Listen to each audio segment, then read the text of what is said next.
Time to take a look at the business stories affecting Greater Manchester now. With me, Kieron Maguire, who is from the Business School at Manchester Metropolitan University. Good evening. Good evening.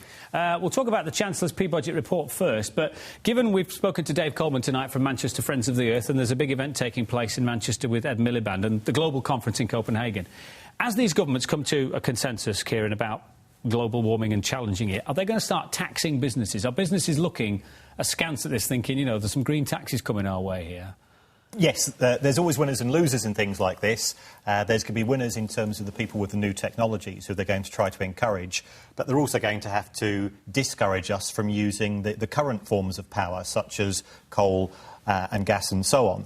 So therefore, they're going to, because the new technologies are more expensive, they're going to have to increase the prices to business of the old technologies. So discouraging a business from doing what it does is not going to win them votes, though, as political parties and politicians across the world, is it? It's a difficult one for them to sell. Yeah. Because ultimately, the businesses are going to pass on their increased costs to us as consumers. So we're going to see our gas bills and electricity bills go up, irrespective of the plans that are brought in by government.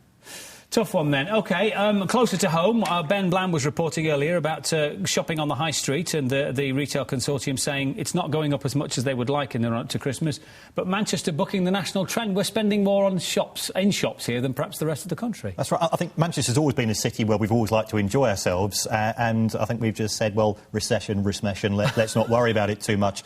And a lot of that got to do with confidence. I think that the increase in unemployment that was expected hasn't arisen. People are now saying, well, we've managed to get to the end of 2009.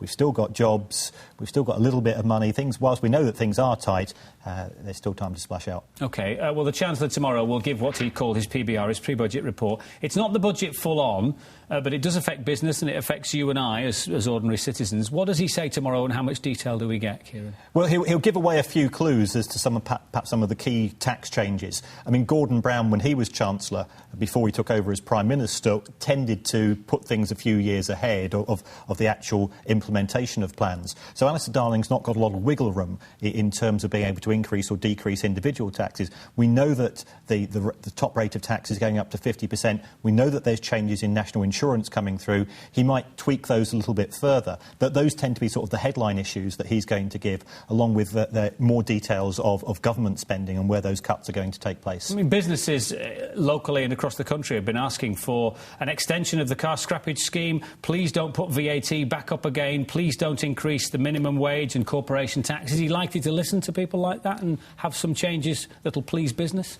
Well, the trouble is, if he pleases business, then he's going to have to displease consumers, and consumers tend to have more votes than business. So I think he's going to struggle there. I think the big issue in terms of VAT is that realistically VAT needs to go up to 20 or even 22% to help to replenish the government's coffers. Yeah. So, well, we'll watch with interest to see what he has to say tomorrow. Kieron, as always, thanks very much indeed for your time. You're watching Channel M Today, where Ian will be back after this short break with some sports news, so stay with us.